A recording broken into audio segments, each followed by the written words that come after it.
Hi. Today my presentation speech is on the claim about meat being unnecessary and harmful to human beings. I'm focusing right here on two claims. Basically, the first claim that meat is an unhealthy source of energy, and meat is a foster home for disease. For the first claim, that meat is an unhealthy source of energy, the justifications for these that were used was that meat has a high fat content and that meat does not contain enough supplementary nutrients, and some of the nutrients such as fiber. Partly, this is kind of true because some meats do have high fat contents, but that's some. Dr. Sears, who was a source that my opponent used, and he's a pediatrician in Canada and also an author for over 30 books. He also listed and stated that there's meats that have low fat contents and high fat contents, and he listed them.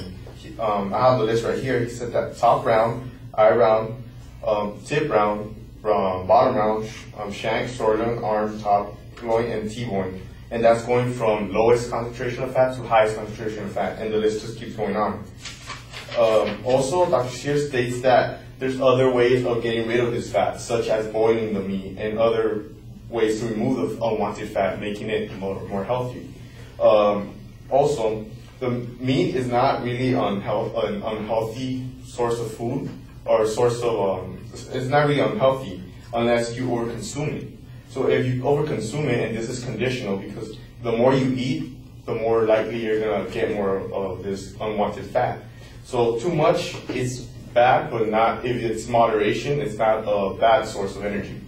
Our bodies use these fats and retain these fats for energy and store them, such as by storing vitamins, etc.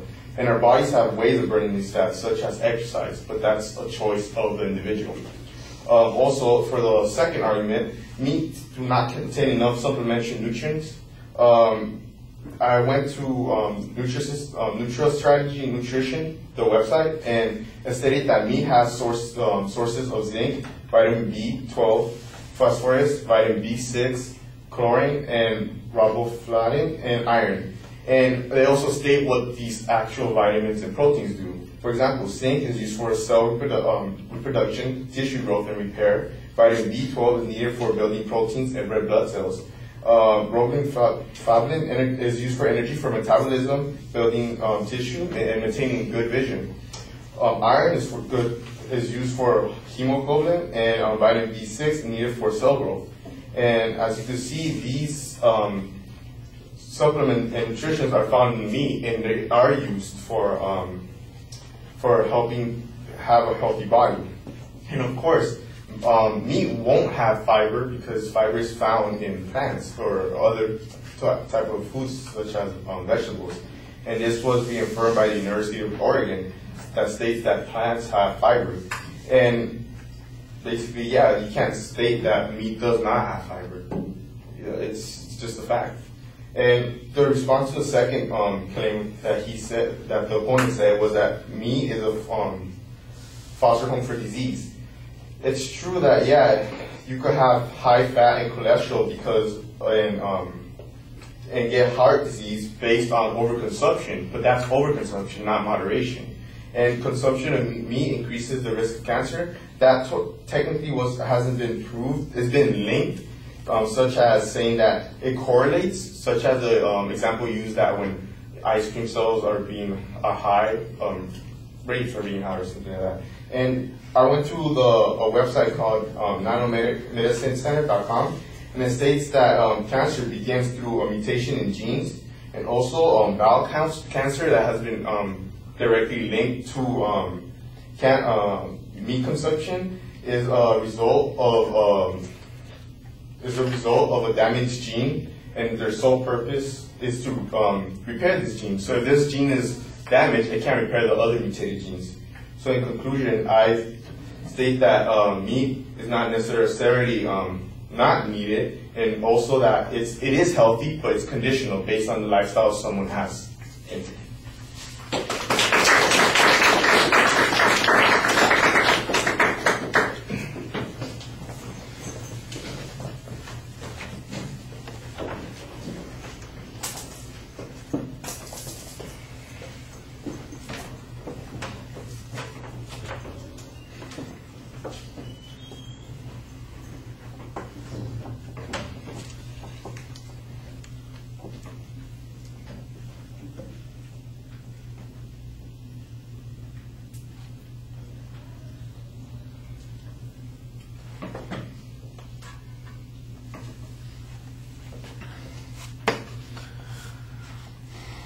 All right, Pedro, the points are labeled pretty clearly, although it did sound like you were going to discuss two issues. It was not clear to me that those are the only two issues that the advocate brought up. If they are, then you're being pretty thorough. If there was something else that was going on, I think that you need to explain why it is that you're not addressing that issue.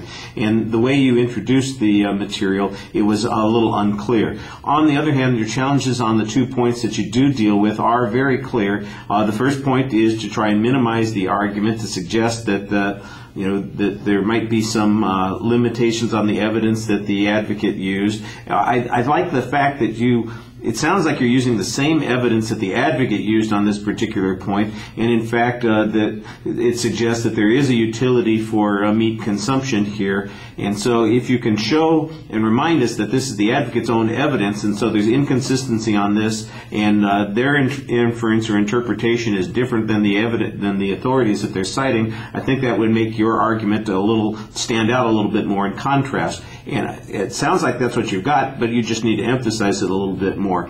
I do like the premise that you have on causality, that it's really about overconsumption, and I do think that you need to provide us some grounds for believing that that is true. I suspect it's probably true, but my suspicions probably aren't enough to be convincing to anybody but me. The transition to the second point was okay.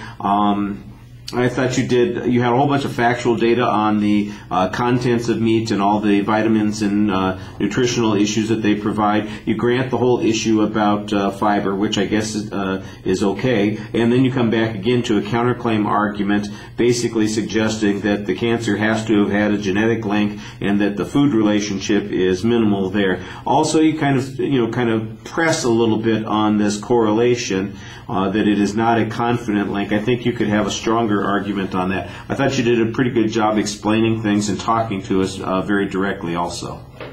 All right, thank you.